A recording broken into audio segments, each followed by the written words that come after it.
নমস্কার দর্শক বন্ধু। 28শে নভেম্বর শনিদেব মার্গী হয়েছেন।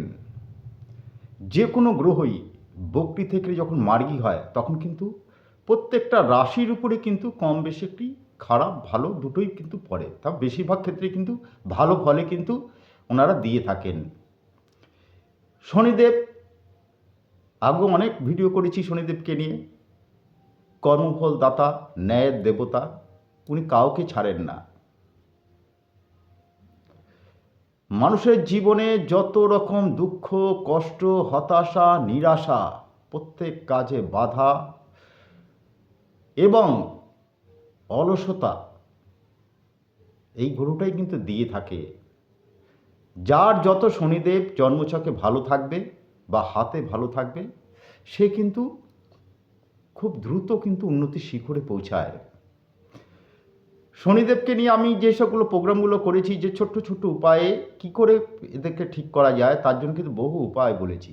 তা যাই হোক, আজকে বলে দিচ্ছি যে শনিদেব যখন মার্গী হচ্ছেন কোন কোন রাশি ভালো যাবে।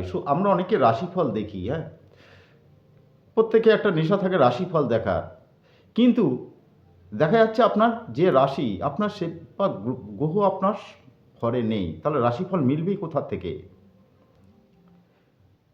তা সত্ত্বেও বলে দিচ্ছি, শনিদেব যদি মোটামুটি একটা ভালো অবস্থায় থাকে, এই রাশিগুলো সুন্দরভাবে কিন্তু এগিয়ে যাবে। কী কী রাশি? না, 1 নম্বর হচ্ছে মকর রাশি, 2 নম্বর হচ্ছে বৃষ রাশি, 3 নম্বর হচ্ছে মিথুন রাশি, 4 নম্বরে কন্যা রাশি এবং 5 নম্বরে তুলা রাশি। সবচেয়ে বেশি ভালো ফল দেবে বৃষ রাশির উপরে, কেননা বৃষ রাশির একাদশে শনিদেব অবস্থান করছে, সুতরাং সাফল্য জায়গায় শনিদেব অবস্থান করছে, সুতরাং বৃষ রাশি খুব সুন্দর একটা জায়গায় যাবে। এছাড়াই 5 রাশি যে বললাম তারাও কিন্তু খুব ভালো জায়গায় যাবে। আর যে বাদবাকি রাশিগুলো আছে, ঘাবড়াবেন না, কর্মফল দাতা আগেই বলেছি, প্রত্যেক রাশির উপরে কিন্তু উনি প্রভাব বিস্তার করবে।